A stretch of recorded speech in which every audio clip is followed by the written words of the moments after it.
Sejam bem-vindos e bem-vindas, queridos e amados alunos e alunas do curso Mater Dei de Teologia Bíblico-Doutrinal. Teologia para leigos, para agentes pastorais, pessoas que estão com dificuldade de ir à sede da diocese ou da paróquia, que moram distantes. É um curso de custo baixo, barato, para as pessoas poderem ter acesso à doutrina cristã. Então vamos começar hoje essa sexta aula do 11º módulo. Em nome do Pai, do Filho e do Espírito Santo. Amém.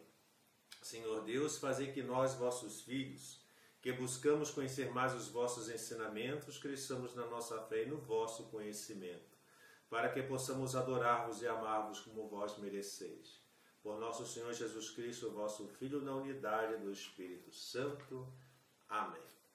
Bem, nesta sexta aula desse 11º módulo, nós vamos continuar o estudo de teologia moral dos 10 mandamentos. Hoje nós vamos estudar o 6º mandamento. E qual é o enunciado deste 6º mandamento? Bem, o 6º mandamento, ele fala: não cometerás adultério. Está prescrito no livro do Êxodo, capítulo 20, versículo 14. E apenas uma observação para nós podermos entrar no enunciado deste mandamento. Este 6º mandamento ele está relacionado ao sexo.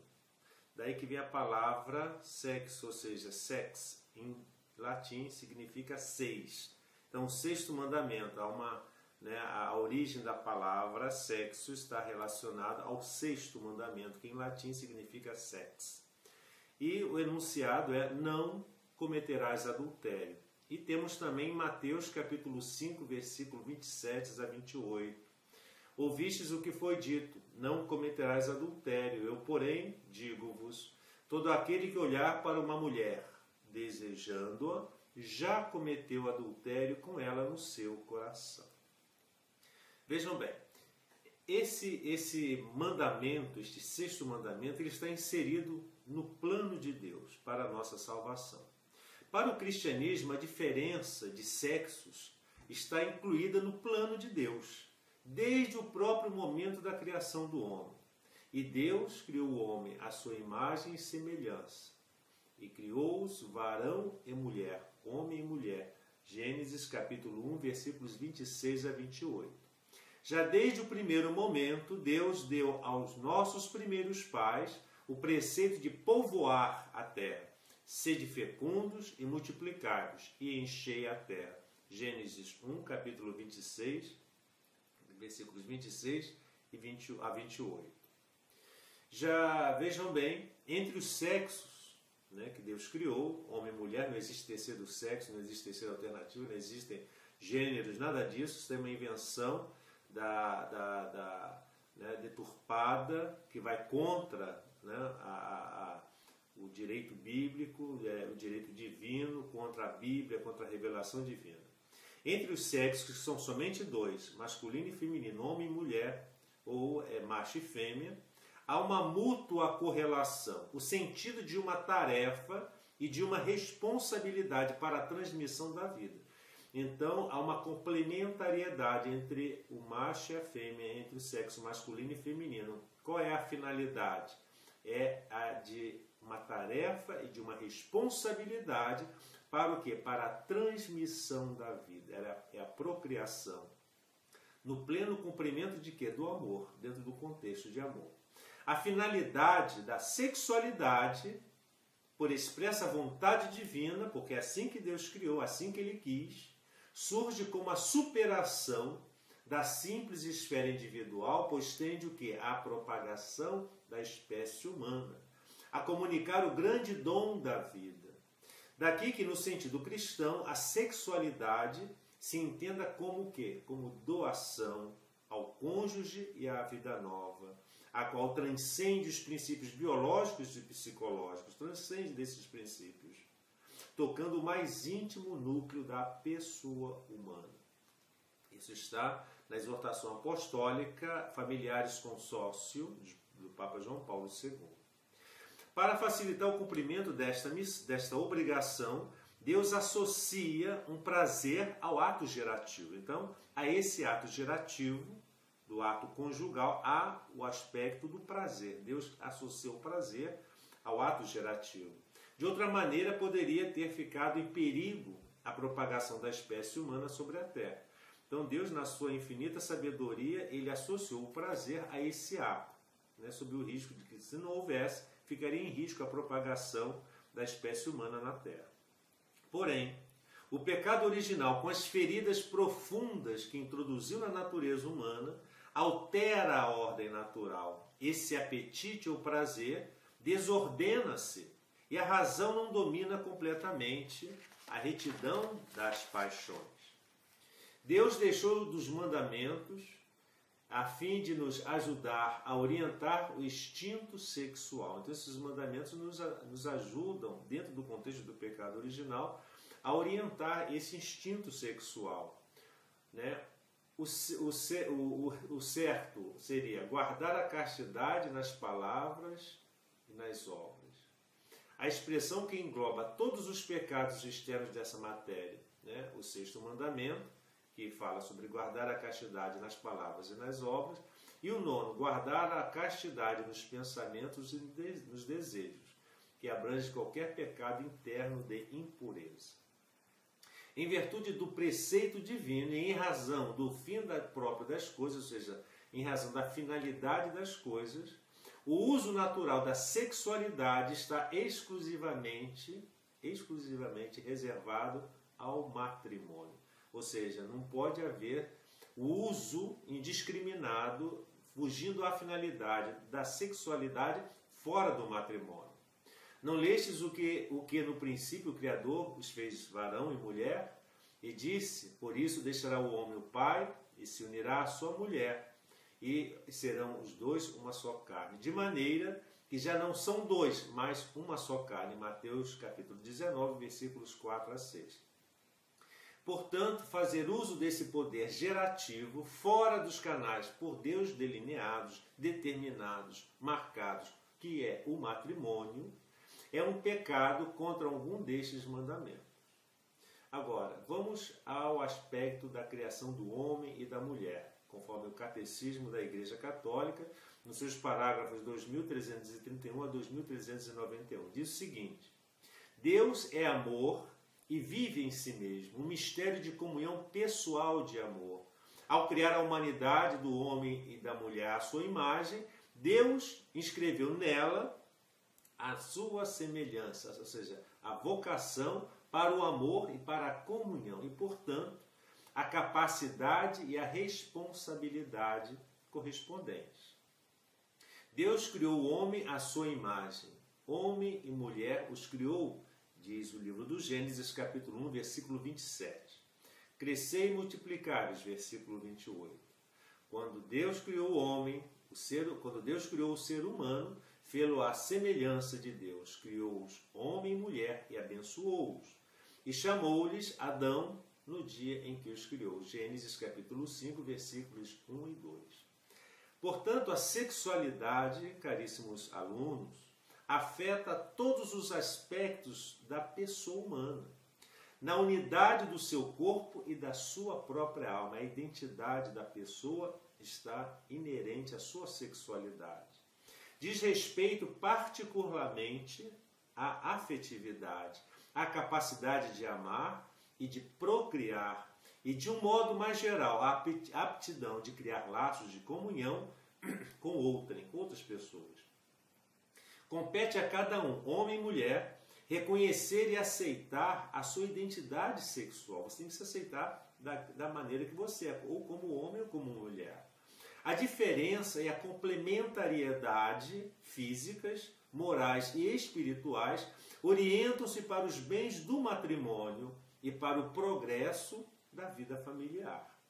A harmonia do casal e da sociedade depende, em parte, da maneira como são vividos entre os sexos essa complementariedade, a necessidade mútua e o apoio recíproco. Ao criar o homem, o ser humano, homem e mulher, Deus conferiu a dignidade pessoal de igual modo ao homem e à mulher. O homem é uma pessoa, e isso na mesma medida para o homem e para a mulher, porque ambos são criados à imagem e semelhança de um Deus pessoal. Cada um dos dois sexos, homem ou mulher, é com igual dignidade, embora de modo diferente, imagem do poder e da ternura de Deus. A união do homem e da mulher no matrimônio é um modo de imitar na carne a generosidade e a fecundidade do Criador. O homem deixará o seu pai e a sua mãe para se unir à sua mulher, e os dois serão uma só carne. Gênesis 2, versículo 24. Dessa união procedem todas as gerações humanas. Jesus, portanto, veio restaurar a criação na sua pureza desde as suas origens. No Sermão da Montanha, interpreta de modo rigoroso o desígnio de Deus quando ele diz, em Mateus 5, versículos 27 e 28, ouvistes o que foi dito, não cometerás adultério. Eu, porém, vos digo, diz Jesus, todo aquele que olhar para uma mulher desejando-a, já cometeu adultério com ela no seu coração. Não separe o homem o que Deus uniu. Cabe aqui explicar que o adultério é o pecado grave que só acontece na condição de quê? De que uma das pessoas às quais eu me relaciono, seja homem que deseja uma mulher, seja uma mulher que deseja um homem, um dos dois pelo menos sejam casados. É claro que se foi casado, é viúvo, é outra história. Mas se eu, como homem, olho para uma mulher casada e a desejo, estou cometendo adultério. Ou vice-versa, quando uma mulher casada olha para um homem, casado ou não, comete adultério. A tradição da igreja entendeu o sexto mandamento como englobando o conjunto da sexualidade humana. Então esse sexto mandamento da castidade engloba toda a sexualidade humana. Então todos nós somos chamados à virtude desse controle da sexualidade, esse domínio da sexualidade que nós chamamos de castidade. A castidade significa a integração conseguida da sexualidade na pessoa. E daí a unidade interior do homem no seu ser corporal e espiritual. Então essa unidade, essa integração da pessoa, da sua carne e do seu espírito. A sexualidade na qual se exprime a pertença do homem ao mundo corporal e biológico. Torna-se pessoal e verdadeiramente humana quando integrada na relação de pessoa a pessoa, no dom mútuo ou total e temporalmente ilimitado do homem e da mulher.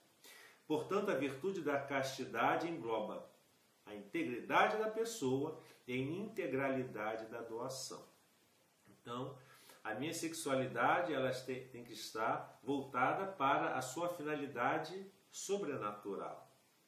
E o que é a integridade da pessoa? Bem, a pessoa casta, ou seja, a pessoa que vive essa integridade pessoal do corpo e do espírito, dentro da sua sexualidade, mantém a integridade das forças de vida e de amor em si depositadas. Esta integridade garante a unidade da pessoa e opõe-se a qualquer comportamento suscetível de ofender a isso. Não tolera nem a duplicidade de vida, nem a da linguagem. A castidade implica uma aprendizagem do domínio de si, que é uma pedagogia da liberdade humana. A alternativa é clara: ou o homem comanda as suas paixões e alcança a paz, ou se deixa dominar por elas e se torna um infeliz. A dignidade do homem exige que ele proceda segundo uma opção consciente e livre, isto é, movido e determinado por uma convicção pessoal e não sob a pressão de um cego impulso interior ou de uma mera coação externa. O homem atinge esta dignidade quando libertando-se de toda a escravidão das paixões, prossegue o seu fim na livre escolha do bem e se procura, de modo eficaz e com diligente iniciativa, os meios adequados para alcançar este equilíbrio, essa virtude. Aquele que quiser permanecer fiel às promessas do seu batismo e resistir às tentações, terá o cuidado de procurar os meios Quais são os meios? O conhecimento de si próprio, a prática de uma ascese adaptada às situações em que se encontra, a obediência aos mandamentos divinos, né? A prática das virtudes morais e a fidelidade à oração. A continência, na verdade, recolhe-nos e reconduz-nos àquela unidade que tínhamos perdido, dispersando-nos na multiplicidade. A virtude da castidade gira na órbita da virtude cardial da temperança, ou seja, do controle, né, do equilíbrio, a qual visa impregnar a razão, as paixões e os apetites da sensibilidade humana. O domínio de si é uma obra de grande fôlego. Nunca poderá considerar-se total e definitivamente adquirido. Implica um esforço constantemente retomado em todas as idades da vida, mas o esforço requerido pode ser mais intenso em certas épocas, como quando se forma a personalidade durante a infância e a adolescência, quando nós sabemos que biologicamente os nossos hormônios eles estão à flor da pele e nos influenciam de uma forma quase compulsiva a certas tendências da sexualidade. A castidade conhece leis de crescimento e passa por fases marcadas pela imperfeição, muitas vezes até pelo pecado. O homem virtuoso e casto constrói-se dia a dia com as suas numerosas decisões livres. Por isso conhece, ama e cumpre o bem moral segundo fases do conhecimento. A castidade representa uma tarefa eminentemente pessoal. Implica também um esforço cultural, porque existe interdependência entre o desenvolvimento da pessoa e o da própria sociedade. A castidade pressupõe um respeito pelos direitos da pessoa, particularmente o de receber uma informação e educação que respeite as dimensões morais e espirituais da vida humana. A castidade, portanto, é uma virtude moral, mas é também um dom de Deus, uma graça, um fruto do trabalho espiritual. O Espírito Santo concede a graça de imitar a pureza de Cristo àquele que regenerou pela água do batismo. Então vejam bem que é importante que nós tenhamos isso bem presente na nossa mente, bem esclarecido isso, porque hoje no mundo que nós vivemos somos, digamos assim, estimulados, somos atacados, assediados por vários estímulos, vários ambientes que são contra os princípios da moral cristã, contra o plano de Deus, contra a finalidade para a qual nós fomos criados, que é amar e servir a Deus. Então, nós, naquilo que nós temos de mais central da afetividade, que é a nossa sexualidade, somos atacados de todas as maneiras. E é aí que entra, muitas vezes, a perversão, a perdição e tudo aquilo que nos leva a nos afastar de Deus, que nos desintegra como pessoas humanas, né? Isso aí é muito importante para nós. Agora, dos diversos regimes de castidade, né? Todo batizado, toda pessoa que é batizada é chamada à castidade. O cristão revestiu-se de Cristo, o modelo de toda a castidade. Ele é o nosso modelo, Jesus.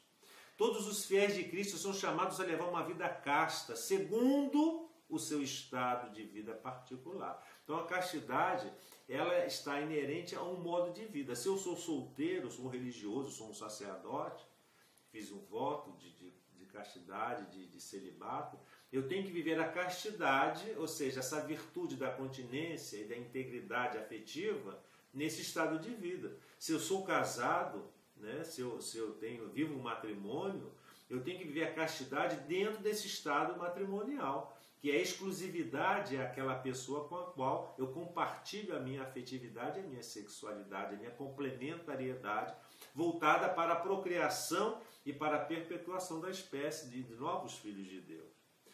A castidade deve qualificar as pessoas segundo os seus diferentes estados de vida.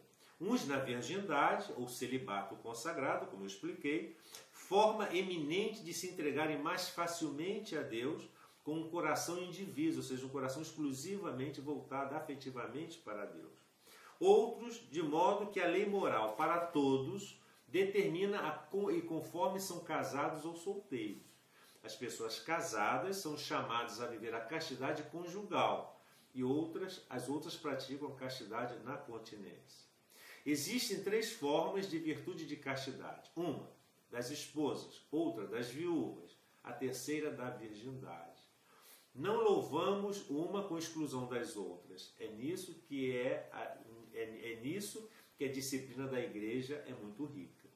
Os noivos são chamados a viver a castidade na continência.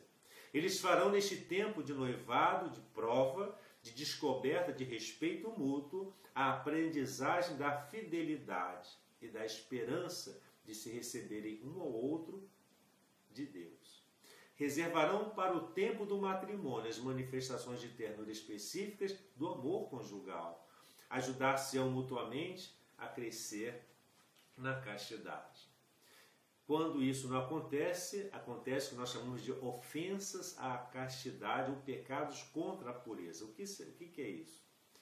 Deus deu aos nossos primeiros pais, e neles e aos outros homens, o preceito de se multiplicarem e povoarem a terra.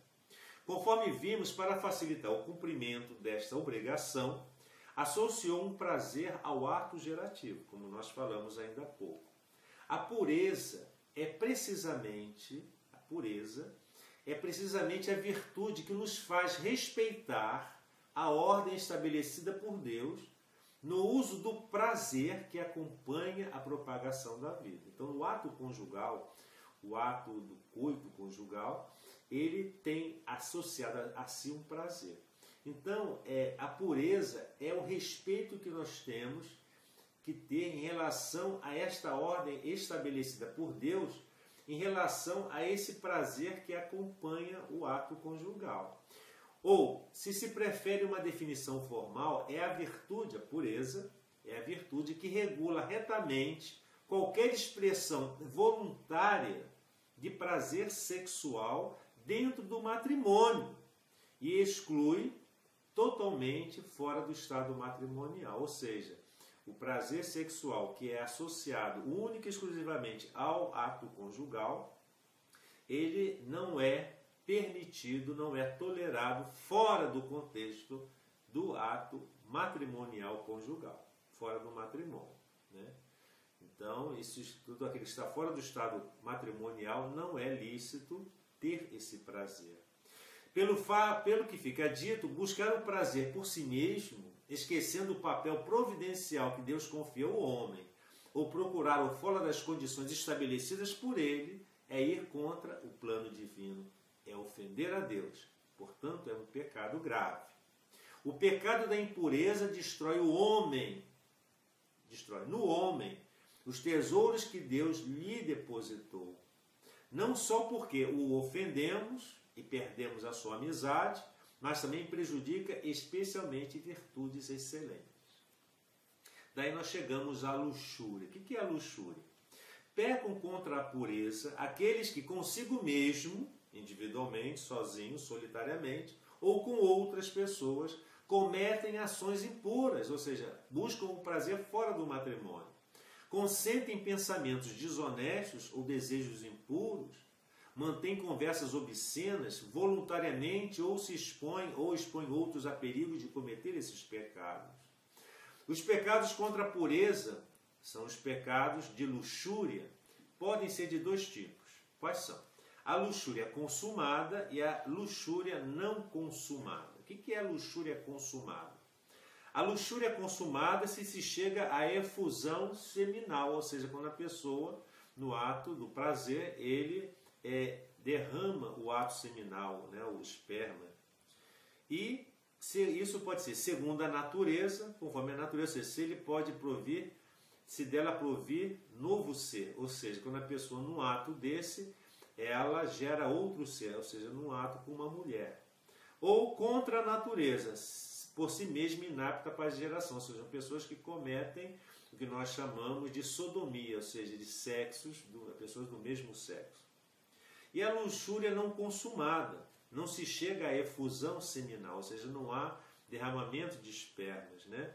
Que pode ser interno, ou seja, pensamentos, desejos, prazer em reviver o passado, e a externa, com olhares, toques, conversas, leituras, beijos, atos lascivos em geral, né? Carícias, por aí. Agora, os pecados de luxúria, segundo a natureza, ou seja, união sexual fora do matrimônio, são, primeiro, fornicação, que é a relação sexual entre pessoas não casadas. É pecado grave, é fornicação.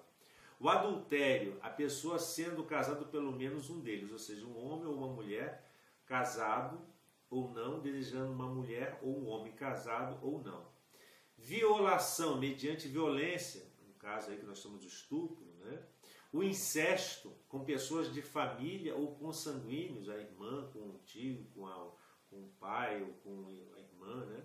O sacrilégio, ou seja, manter atos sexuais com pessoas consagradas a Deus, com sacerdotes, religiosos, religiosas, diáconos, né?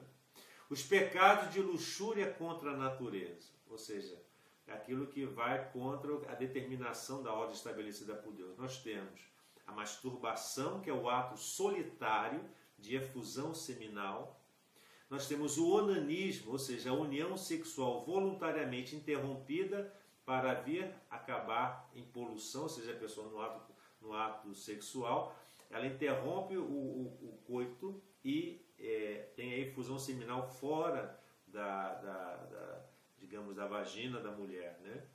A sodomia, ou seja, o concúbito carnal entre pessoas do mesmo sexo, ou seja, pessoas que mantêm, né, a gente chama de concúbito carnal, né? Pessoas que mantêm relações com outras, sodomia.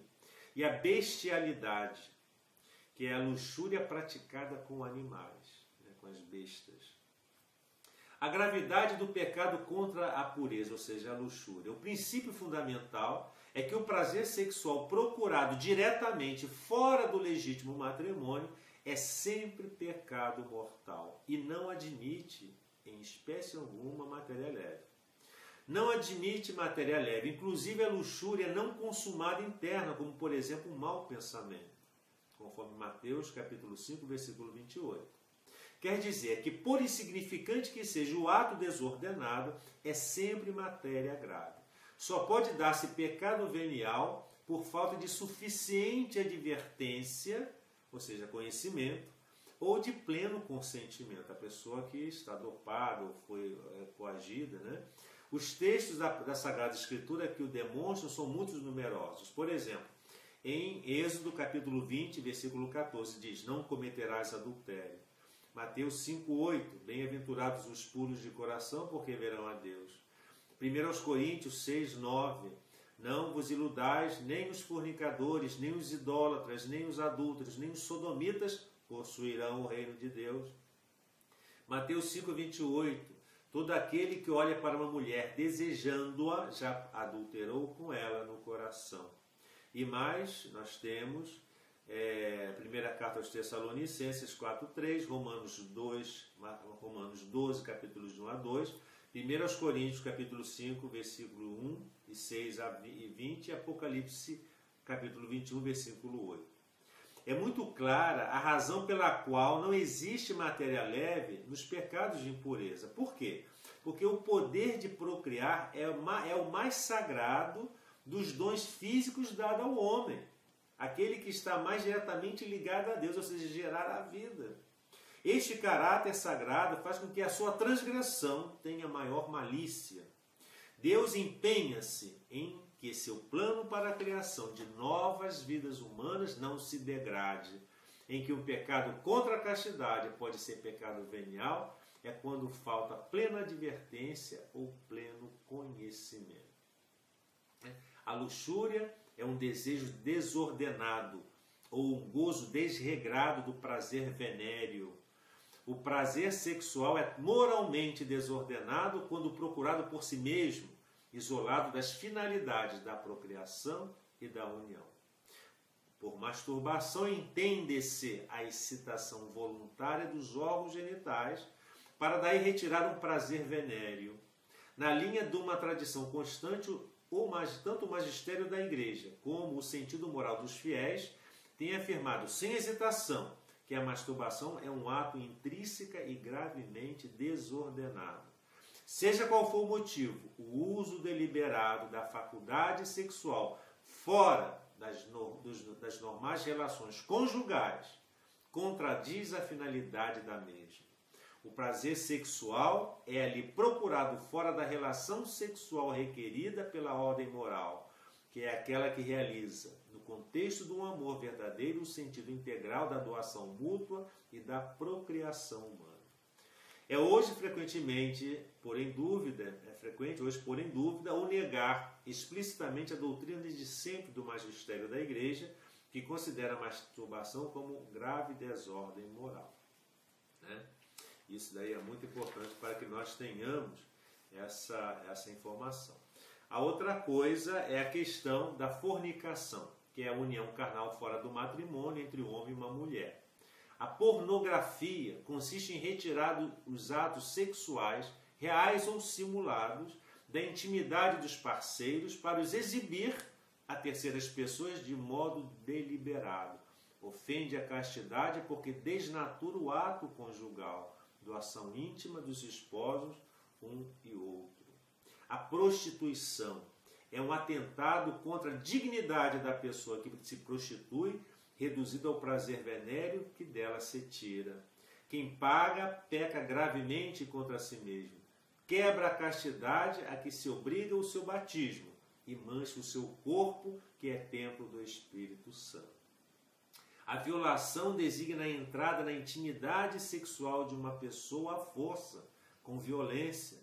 É um atentado contra a justiça e a caridade. A castidade e homossexualidade.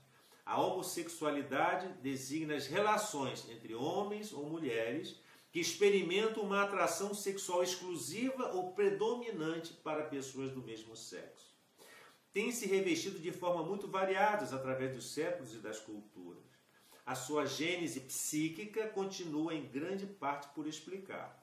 Apoiando-se na Sagrada Escritura, que os apresenta como depravações graves, a tradição sempre declarou que os atos da homossexualidade são intrinsecamente desordenados, são contrários à lei natural, fecham o ato sexual ao dom da vida, não procedem de uma verdadeira complementariedade afetiva sexual, não podem, em caso algum, ser aprovados. Certo?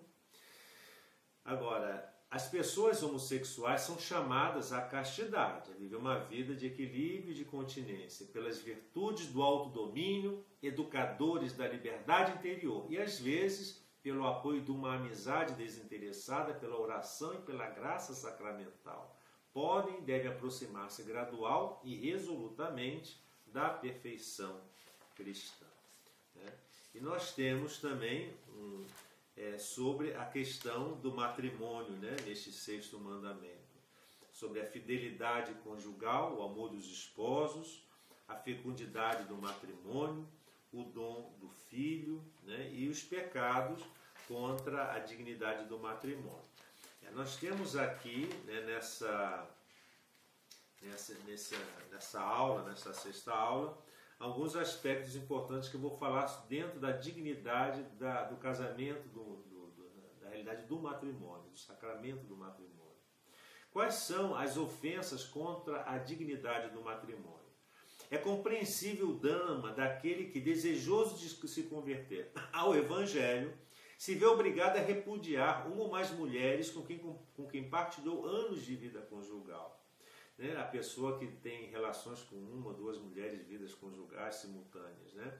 Contudo, a poligamia não está de acordo com a lei moral. A pessoa que tem 2, 3 mulheres ao mesmo tempo, isso está errado, isso vai contra a ordem natural. Opõe-se radicalmente à comunhão conjugal, porque nega de modo direto o desígnio de Deus, tal como nos foi revelado no princípio, e é contrária à igual dignidade pessoal da mulher e do homem, os quais no matrimônio se dão um ato, um ao outro, no amor total, que por isso mesmo é único e exclusivo. O cristão que anteriormente foi polígamo e gravemente obrigado por justiça a honrar as obrigações contraídas para com suas antigas mulheres e respectivos gregos. Então ele é obrigado a assumir suas obrigações. Né? O cristão que se converteu, né, que ele foi polígamo, ele tem a obrigação de cumprir com suas obrigações anteriormente assumidas. Já o incesto designa relações íntimas entre parentes ou afins no grau que proíbe o matrimônio entre eles. Né? A união livre, o que é a união livre? Quando o homem e uma mulher recusam dar forma jurídica e pública a uma ligação que implica intimidade sexual. Né? Pessoas que se unem arbitrariamente sem dar uma forma jurídica. A expressão é falaciosa, que pode significar uma união em que as pessoas não se comprometem uma para com a outra, testemunhando assim uma falta de confiança na outra em si mesma e no futuro. Essa expressão tenta camuflar situações diferentes, por exemplo, concubinato, recusado o matrimônio como tal, incapacidade de se ligar por compromissos a longo prazo. Todas essas situações ofendem a dignidade do matrimônio, destroem a própria ideia de família, enfraquecem o sentido da fidelidade. São contrárias à lei moral. O ato sexual deve ter lugar exclusivamente onde? No matrimônio. Fora dele constitui sempre um pecado grave e exclui da comunhão sacramental. Né? Tem também a questão das relações pré-matrimoniais, que são também condenadas, a contracepção, as pessoas que usam meios de esterilização, a interrupção do ato sexual, como o onanismo, que nós vimos ainda há pouco, e a utilização de dispositivos mecânicos, tanto por parte do homem como por parte da mulher. Embora esses dispositivos costumem impedir a fecundação, em muitos casos são abortivos por impedirem a ovulação, já fecundado e implante no útero. É o caso chamado dispositivo ultrauterino, ou seja, já houve a fecundação, houve a concepção, mas no movimento do óvulo, para se localizar no lugar certo no útero materno, há um dispositivo que o interrompe e o tira do seu trajeto natural. É abortivo. A utilização de produtos farmacológicos, como pílulas, alguns destes produtos são anovulatórios, ou seja, impedem a fecundação. Outros são claramente abortivos porque atuam depois da concepção, impedindo a implantação do óvulo fecundado. A maioria dos produtos farmacológicos atuais são totalmente abortivos. E quais são os meios para preservar a pureza? Bem, para conseguir esse domínio que Deus nos pede sobre as tendências desordenadas, é preciso utilizar os meios adequados, que são os mais importantes. São os meios sobrenaturais e alguns naturais. Quais são os meios sobrenaturais? A confissão e a comunhão frequentes dos sacramentos, da confissão e da comunhão, que aumentam a graça santificante e fortalecem a alma. A oração frequente. Sem o auxílio divino, o homem nada pode, por suas próprias forças, resistir aos assaltos do demônio. A devoção à Santíssima Virgem, que é a nossa mãe e modelo imaculado dessa virtude. A mortificação com a qual procuramos acompanhar os pedidos que fazemos a Deus. Esses são os meios sobrenaturais. E quais são os meios naturais? Guardar as vistas, evitar olhar certas coisas. A sobriedade na comida e na bebida. Cultivar o pudor, o hábito de se vestir, evitar certos ambientes. Evitar a ociosidade, porque a ociosidade é inimiga da alma. Fugir das ocasiões de pecado. Ter uma direção espiritual, ou seja, a ajuda de um prudente diretor espiritual. O desporto, ou seja, praticar esportes. A modéstia de vestir, a higiene, etc. E como é que é a luta contra a tentação? Os pensamentos involuntários contra a pureza não são pecados em si mesmos, mas sim tentações ou incentivos ao pecado. Vêm das nossas más inclinações, da sugestão do demônio que procura a todo custo afastar-nos de Deus, ou do ambiente que nos rodeia, frequentemente incentiva a concupiscência, ou seja, o desejo desordenado. Não devemos surpreender-nos por sofrermos tentações. Devemos sim ser fortes para, assim, repeli-los fortemente. Se resistirmos à tentação, crescemos no amor de Deus, no amor a Deus e na virtude da fortaleza. Se não lutarmos por afastar esses pensamentos, recorrendo a Deus, pensando em outras coisas, etc., mas ao contrário, nos detemos nele, constitui um pecado mortal. Sabemos que a força para vencer as tentações nos vem de Deus, que nos dá sempre a sua graça. Então vejo, irmãos, a importância de nós termos esclarecimento sobre esse assunto. É claro que eu não esgotei aqui, né, na nossa apostila, isso está sobejamente, digamos, discorrido, está sobejamente explicado, e também na bibliografia que nós apontamos no final da nossa apostila. Que Deus nos abençoe, guarde-nos de todo o mal e nos conduza à vida eterna.